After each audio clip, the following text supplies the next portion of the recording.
Well, I know I'm not on a tailgate this week, but I thought I would bring you into my little office to show you something that kind of means a lot to me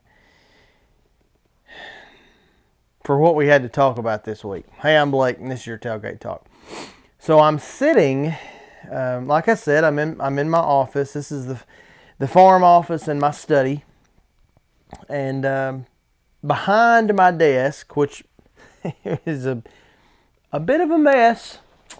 Behind my desk is a flag, and I've got a couple of flags hanging on the wall that are from a couple of places that I've spent some time over the years. One is the Navajo Nation, where I've spent quite a bit of time doing some work, and the other is the Philippines, and have some dear friends who live there, are from there, and one dear friend who I've known for the biggest part of my life now, who was a missionary there but now resides in heaven, and Brother Abel Dimachulak.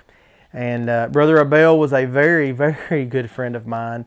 He was my Filipino papa, and I miss him dearly.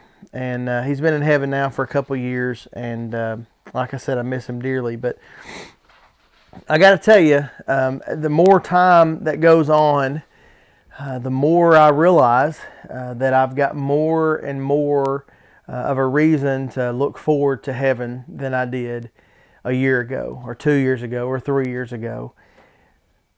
And I don't think I'm alone in that, and I don't think that's a wrong mindset to have. I think the Apostle Paul even had that mindset. In Philippians 1:23, he was writing to a group of believers, and he said, "Look, I want to come to you. I want to come and preach and teach you. I want to come and pour into you, but I'm torn because I really want to go on to glory." Paul wasn't down in the mully grubs. He didn't hate his life. He wasn't miserable. He loved what God was using him to accomplish, and he loved the people that God had put into his life to pour into. He says that clearly in Philippians chapter 1, but he also says clearly in Philippians chapter 1 that he had a deep longing to go on to glory. And he says, like I said in verse 23, that deep pull in his heart was what was tearing him. He had a desire to depart and to be with Christ, which was far better. But he said, "I'll stay because I know you need that more." I know there's some of you that watch Tailgate Talks each week that I'm personally aware of that understand this really well. You've got spouses.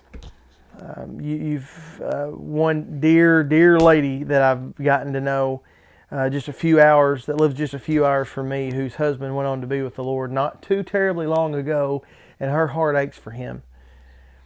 I know a lot of folks who fit in that category. Their hearts ache to be with the person they loved the most in this world, who's now living in glory.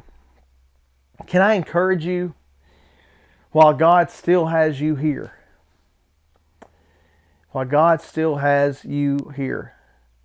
to seek out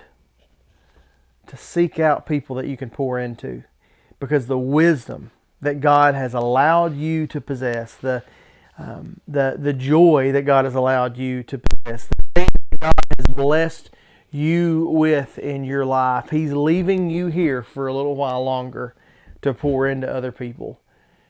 You can be a blessing, like Paul said in Philippians chapter 1. You can be a ministry to other people while you're still here, until the time comes for you to go on to glory.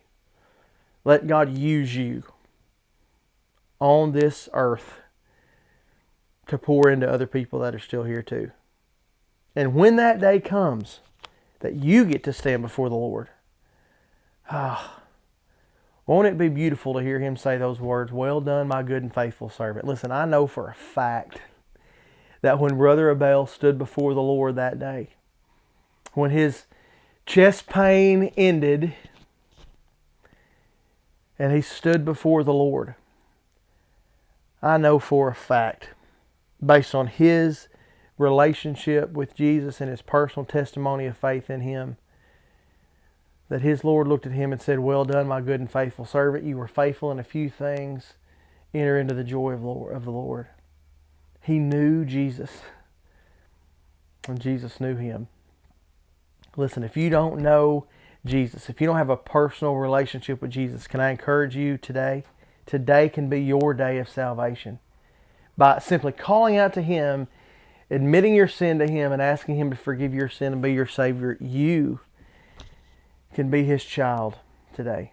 If you want to know more about what that means, reach out to us through this Life Word page. If you want to know more about what it means to follow Jesus after you put your faith and trust in Jesus, reach out to us through this Life Word page.